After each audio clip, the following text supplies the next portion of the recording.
Legitimate interest is an area to evaluate. So what does that mean? It means that it's in your legitimate interest to be able to undertake this processing activity. So let's talk about recruitment, finding people roles, market mapping. It's in your legitimate interest as a business. And what you have to see is your interests, are they overridden by the interests and rights and freedoms of that person? So is what you want to do being overridden by the impact on that individual? But it's opt-out, it's not opt-in. So you should be contacting them and saying, here's the type of things, not privacy notice, which I think we cover a bit later, who we are, what we're doing, what type of data we've got. A reasonable expectation, is the impact of holding CV data, is it detrimental to those individuals? Well, I don't think it is.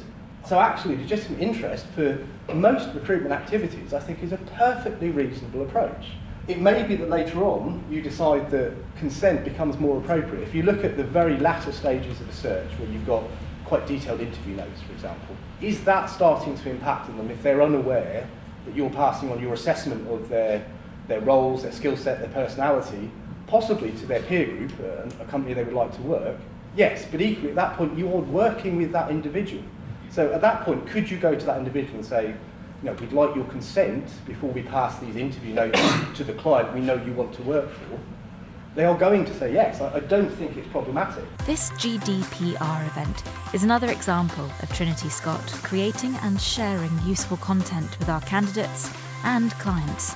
Once again, we've had amazing feedback. We hope you find it an interesting watch. As always, more information about this event and future events can be found on our website, www.trinityscott.com.